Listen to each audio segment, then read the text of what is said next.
பொண்ணு வந்து கல்லூரியில் படிச்சுட்டு இருக்குது, அம்மாவுக்கு ஒரு ஃபோன் கால் வருது, இந்த மாதிரி நாங்கள் போலீஸ் ஸ்டேஷன்லேருந்து கூப்பிடுறோம், உங்கள் மகளை கைது பண்ணியிருக்கிறோம், அவங்க மேலே பாலியல் தொழில் புகார் இருக்குது, நாங்கள் கையும் களவுமாக பிடிச்சிட்டோம் அப்படின்னா அந்த அம்மா மயக்கம் போட்ட கீழே விழுந்துட்டு, மயக்கம் தெளிஞ்சுன்னா என்ன சார் பண்ணணும், நான் என்ன செஞ்சேன், ஒன்றும் தப்பே பண்ணலையே, நீங்கள் பிள்ளையை காப்பாற்றிருங்கன்னு சொன்னப்போ 1,00,000 அனுப்பிச்சு வைங்க எல்லாம் சரியாக போயிடும்னு சொல்லி அந்த அம்மா 1,00,000 அனுப்பிச்சுட்டு அங்கே மகளுக்கு ஃபோன் பண்ணால் அந்த பிள்ளை எக்ஸாமினேஷனுக்கு படிச்சுட்டு இருக்கு.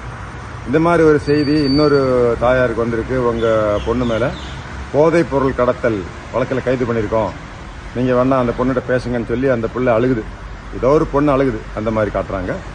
ஆனால் அந்த பெண்மணி கீழே விழுந்து ஹார்ட் அட்டாக் வந்து இறந்தே போச்சு. கூடிய சீக்கிரம் உங்கள் பொண்ணு கல்லூரியில் படிச்சுட்டு இருந்தா உங்களுக்கு இது மாதிரி ஒரு ஃபோன் கால் வரும், தயாராக இருங்க. ஆனால் வந்தவொடனே நீங்கள் அந்த மாதிரி ஏமாந்துடாதீங்க. இதெல்லாம் சைபர் குற்றவாளிகள் செய்யக்கூடிய புதிய டெக்னிக். இதில் நீங்கள் பயந்து இல்லாட்டி மயங்கி இல்லாட்டி சந்தேகப்பட்டு உங்கள் பணத்தை இழந்துடாதீங்க, உங்களுடைய அமைதியான மனதையும் இழந்துடாதீங்க. உடனே கட் பண்ணிவிட்டு நீங்கள் இந்த ஃபோனை, இந்த நம்பரை நீங்கள் பிளாக் பண்ணாலே போதும். கொஞ்சம் விழிப்புணர்வாக இருங்க.